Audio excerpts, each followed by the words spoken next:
Hello friends, তোমরা কেমন আছো? আশা করি ভালো আছো।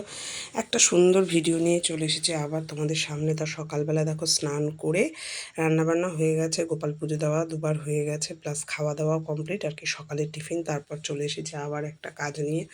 সকালবেলায় বলে না অনেকেই যে রান্নার পুজোটা হয়ে গেলে নাকি অনেকটা কাজ হালকা হয়ে যায়, কিন্তু আমার ক্ষেত্রে পুরোপুরি উল্টো, জানো তো। এখনও অনেক কাজ ফ্রেন্ডস। তা দেখো থালার মধ্যে নিয়ে নিয়েছি বক ফুল আর কুমড়ো ফুল। কি বলবো, আর কিছু বলার নেই। গতকাল বাজার থেকে তোমাদের দাদাভাইয়ের সাথে আমিও গেছিলাম বাজারে, সেখান থেকে বক ফুল এনেছিলাম। আবার তোমাদের দাদাভাই আজকে কুমড়ো ফুল নিয়ে এসে হাজির হয়েছে।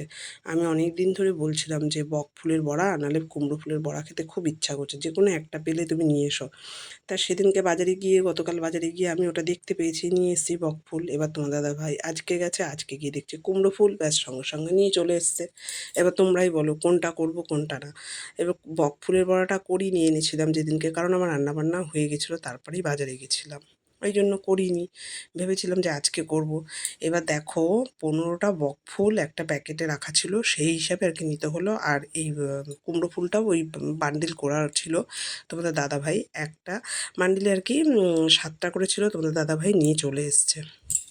ওটা আপনি দেবে না 7টা ছাড়া। তা যাই হোক, দেখো দেখো এটা একটা শীতের পোশাক, হালকা আর কি শীতে পরার জন্য। ভেতরে একটা গেঞ্জি দিয়ে পরতে পারবে, আমার ছেলের জন্য গিফট করেছে ওর মামি আর কি, ওকে দিয়েছে। তা আমি ভাবলাম যে মেশিনে একটু সেলাই করে নিই।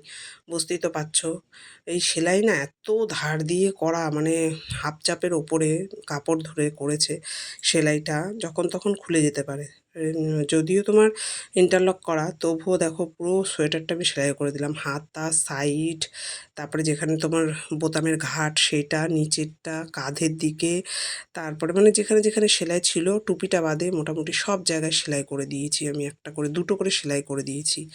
কারণ এই জিনিসগুলো কি বলতো, এবছরটা অসুবিধা হবে না, হয়তো সামনের বছর দেখা গেল হাতার দিক থেকে সেলাই খুলে যাচ্ছে কিংবা নিচের দিক থেকে সেলাই খুলে যাচ্ছে, এরকম হয় না। সকালবেলায় দেখো কত কাজ থাকে, দেখেছো কত কাজ, এখনও অনেক কাজ। এখনও ফুলটা ধোবো, ফুলটা জাস্ট রেখে এসেছি আমি, দেখো দেখা যাচ্ছে গ্যাসের উপরে। এই কাজ হয়ে গেলে ফুলটাকে ভালো করে বেছে নিয়ে ধোবো, ঠিক খাওয়ার আগে বড়াটা করব। কারণ দেখো ফুলের বড়া মানে যে কোনো বড়া, পেঁয়াজি যাই বলে, এগুলো খাওয়ার আগে ভাজলে কি হয়, ওই একটু খাস্তা ভাবটা থাকে, তো বেশ ভালো লাগে গরম গরম, না হলে না নেতিয়ে যায়। তো সোয়েটারটা সেলাই হয়ে গেল, এটাকে ধুয়ে দেব, ধুয়ে তারপর ছেলেকে পরতে দেব। ওর মামা দিয়ে গেছে, মামি কিনেছে, মামা দিয়ে গেছে। যাই হোক সোয়েটারটা খুব ভালোই হয়েছে, কালারটা মানে আমার ছেলের খুব পছন্দ হয়েছে।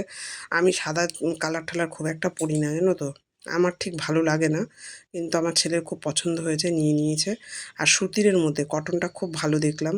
জলে ধোবো, এবার মেশিনে তো সেলাই হয়ে গেল, এখন আমি একটু তেল দিয়ে দিলাম মেশিনটায়। মেশিনটায় তেল না দিলে হবে না, চুলগুলো পুরো ভেজা ছিল।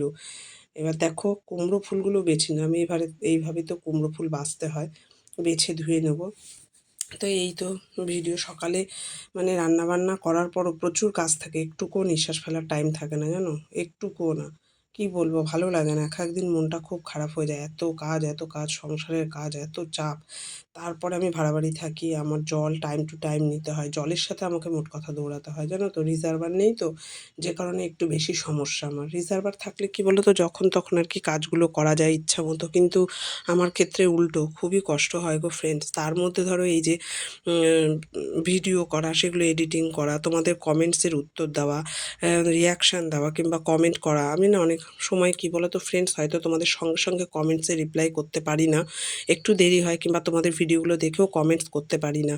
তোমরা কেউ কিছু মনে করো না, আমি ঠিক সময় মতো করে দেবো, আমার সময়টা না বিকেলের পর থেকেই হয়। তো যাই হোক, এই ছিল ভিডিওটা।